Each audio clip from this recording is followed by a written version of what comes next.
आज की इस वीडियो में बात करेंगे सऊदी अरब में होने वाले एक अहम फैसले के बारे में जिसने दुनिया भर के मुसलमानों को हैरत में डाला हुआ है। सऊदी अरब में हज सीजन के दौरान पाकिस्तान समेत तकरीबन 14 ममालिक के वीज़ों पर आर्जी तौर पर जो है वो पाबंदी आयद की है।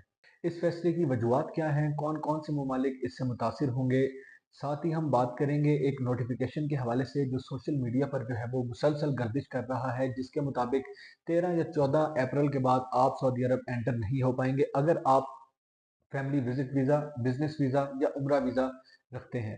अगर आप गैर कानूनी तौर पर सऊदी अरब में रह रहे होंगे तो 5 साल की आप पर पाबंदी जो है वो आयद हो सकती है। साथ ही हम बात करेंगे मक्का मुकर्रमा में होने वाले एंट्री बैन के हवाले से जो तकरीबन मई के पहले हफ्ते से जो है वो शुरू होगा। मैं हूं अली असगर, आप देख रहे हैं मेरा YouTube channel Zaidi kingdom Saudi Arabia.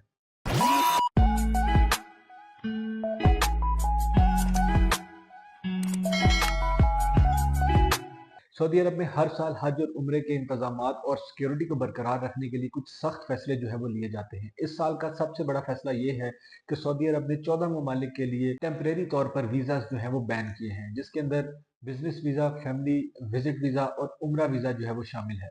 लेकिन सवाल ये है कि क्या इसमें इन पाबंदियों से आप कैसे अफेक्ट हो सकते हैं। तो सबसे पहले बात करते हैं उन शहरियों के बारे में जो सऊदी अरब में फैमिली विजिट वीज़ा रखते हैं, चाहे सिंगल एंट्री या multiple entry. Family visit visa रखने वाले शहरी अगर सऊदी अरब से बाहर हैं तो उनके लिए यह है कि वो 13 अप्रैल तक सऊदी अरब वापस आ जाएं, क्योंकि 13 अप्रैल के बाद उनको सऊदी अरब जो है वो एंट्री अलाउ नहीं करेगा।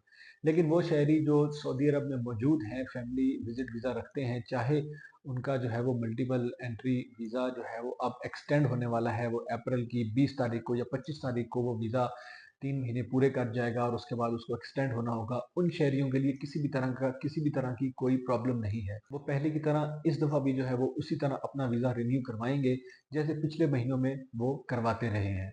उसके बाद बिजनेस वीज़ा वालों के हवाले से बात करते हैं। वो बिजनेस वीज़ा रखने वाले शहरी जो सऊदी अरब में मौजूद हैं उनके लिए किसी भी तरह का कोई मसला इसमें नहीं आएगा। लेकिन अगर वो सऊदी अरब से बाहर हैं और 13 अप्रैल के बाद वो सऊदी अरब आना चाहते हैं तो 13 अप्रैल के बाद जो है वो उनको एंट्री नहीं दी जाएगी। ये मसला सबसे ज़्यादा उन लोगों को दरपेश आएगा जो 13 अप्रैल के बाद जो है वो उम्रा रखने का इरादा रखते हैं, क्योंकि उम्रा वीज़ा पर जो है वो 13 अप्रैल के बाद मुकम्मल तौर पर जो है वो पाबंदी आयद जो है वो कर दी जाएगी कि 13 अप्रैल के बाद आप सऊदी अरब नहीं आ सकते। अगर आप सऊदी अरब उम्रा करने 13 अप्रैल से पहले या 13 अप्रैल को आए हैं तो अप्रैल के एंड में आपको जो है वो सऊदी अरब छोड़ना होगा। और ये कोई नई बात नहीं है, हर साल सऊदी अरब में जो है वो जब हज का सीजन करीब आता है तो उम्रा वीज़ा जो है वो बैन कर दिए जाते हैं। इसी तरह इस साल भी जो है वो 13 अप्रैल लास्ट डेट दी गई है, 13 अप्रैल तक आप सऊदी एंटर हो सकते हैं। और उम्रा वीज़ा वालों के लिए ये है कि अप्रैल के एंड में आपको जो है वो सऊदी अरब छोड़ना होगा। तमाम तर पाबंदियां जो हैं वो टेम्परेरी हैं और होपफुली जून के पहले हफ्ते में उम्रा जो है वो खोल दिया जाएगा। हज के दौरान लाखों ज़ाहिरीन की जो है वो आमद होती है। इस हजूम को कंट्रोल करने के लिए सऊदी अरब को सख्त फैसले लेने पड़ते हैं। ये इकदाम हजाज इकराम की हिफाजत, आराम और सहूलत को यकीनी बनाने के लिए लिए जाते हैं। इसके अलावा तकरीबन मई के पहले हफ्ते में मक्का के तमाम दाखिली रास्तों पर मुकम्मल तौर पर जो है वो एंट्री पर पाबंदी आयद कर दी जाएगी। सिर्फ वो लोग मक्का मुकर्रमा में एंटर हो पाएंगे जो मक्का का अकामा रखते हैं या मक्का के शहरी हैं, या वो लोग जिनके पास हज परमिट है।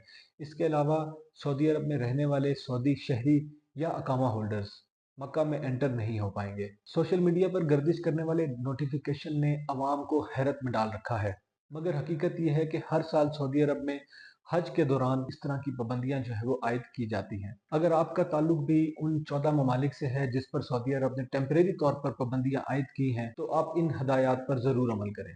मिलेंगे एक नई वीडियो में। टिल देन, अल्लाह हाफ़िज़।